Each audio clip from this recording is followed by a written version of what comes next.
Ukraine का रूसी ठिकानों पर जबरदस्त एयर अटैक।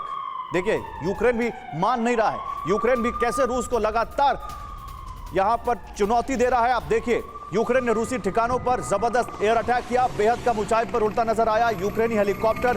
कैसे देखिए इसने रॉकेट्स की बौछार कर दी, कैसे बारूद की बौछार कर दी इस हेलीकॉप्टर ने। आप देखिए एयर अटैक में रूस को बड़ा नुकसान पहुंचाया, यह यूक्रेन का दावा है।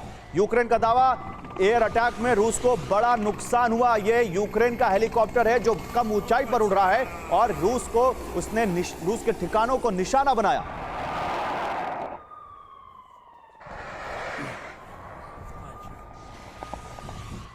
और पूर्वी यूक्रेन में रशियन आर्मी का जबरदस्त अटैक देखने को मिला है। यूक्रेनी हथियारों के जखीरे को रूस ने टारगेट किया। रूस के हमले में यूक्रेनी सैन्य डिपो तबाह हो गया। यूक्रेन की फोर्स को नहीं मिला संभलने का मौका।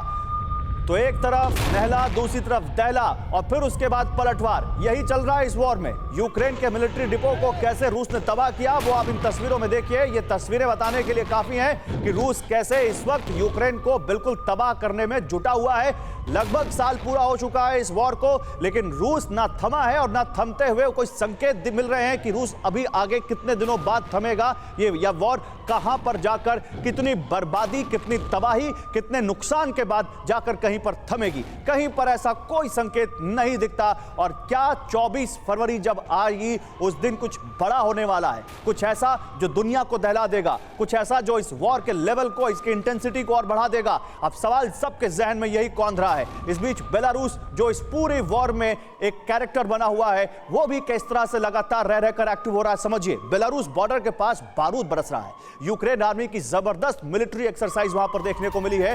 यूक्रेन की आर्मी ने face to face combat practice की है बेलारूस बॉर्डर के पास, क्योंकि यह डर पहले दिन से बना हुआ है कि रूस बेलारूस के साथ मिलकर बेलारूस बॉर्डर से भी यूक्रेन पर अटैक कर सकता है। इसलिए वहां उस बॉर्डर पर यूक्रेन लगातार अपने आप को मजबूत बनाए हुए है।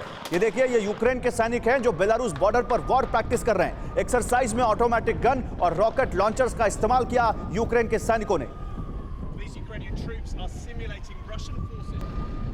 तो चलिए अपने एक्सपर्ट्स के पास चलते हैं अब और उनसे बात करते हैं, वो क्या देख रहे हैं। आतिश, यूरोप में क्या ये वॉर जाएगी, इस पर बात करें। उससे पहले मैं बेलारूस पर एक सवाल लेता हूं। जनरल दत्ता, ये बेलारूस पर क्या यूक्रेन को जो डर है, ये उसी का सबब है जो यहां पर लगातार हम वॉर एक्सरसाइजेस देखते हैं, लगातार यूक्रेन की आर्मी की इतनी बड़ी तैनाती देखते हैं? देखिए, ऐसा है कि जहां तक नॉर्दर्न फ्रंट जो बेलारूस के माध्यम से अगर यूक्रेन के ऊपर कोई थ्रेट पैदा होता है, और वही जो रशियन प्रेसिडेंट है वो ट्राई कर रहे हैं कि बहुत सारी यूक्रेनियन फोर्सेस को यहाँ पर लॉकडाउन कर दिया जाए, और ताकि वो उतनी फोर्सेस रिइंफोर्स ना कर पाएँ ईस्टर्न सेक्टर को, जो दोनपास, लुहांस्क का, या जो अभी बाखमुत का एक फाइनल फेज़ का बैटल चल रहा है। पिछले 4 दिनों में जो हैवी जिसको बोलते हैं इंटेंस बैटल बाखमुत में चल रहा है, उसके ऊपर लोड कम करने के लिए बेलारूस के माध्यम से प्रेशर जनरेट किया जाता। और अभी जहाँ तक यूक्रेन का सवाल है, उसको अंदेशा है कि हो सकता है बेलारूस की तरफ से दोबारा रशिया ऑपरेशन लॉन्च करे, और उससे बचने के लिए वो अपनी जो तैयारी और उसकी जो ड्रिल्स कर रहा है। और वैसे मेरे को फ़िलहाल ये अंदेशा नहीं है कि बेलारूस के माध्यम से तुरंत हमला हो, लेकिन वो एक थ्रेटन बीइंग है। वो एक थ्रेट तैयार करके रखी है रशिया ने, जिसको कभी भी इस्तेमाल कर सकता है। अभी फ़िलहाल उसका जो मेन फोकस है बाखमुत के ऊपर है। पिछले 4 दिनों में 2 किलोमीटर के करीब रशियन फोर्सेस ने एडवांस किया है। हैवी फाइटिंग चल रही है, दोनों तरफ बहुत ज़्यादा नुकसान हो रहा है जान माल का।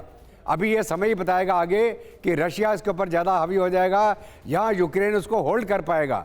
यूक्रेन तो अभी साख की लड़ाई लेके लड़ रहा है बाखमुत में। लेकिन सवाल यह है कि यूक्रेन की ये तैयारी क्या 24 फरवरी को देखते हुए भी है? क्या कोई टाइमिंग है जिसको यहाँ पर जो आपको दिख रही है?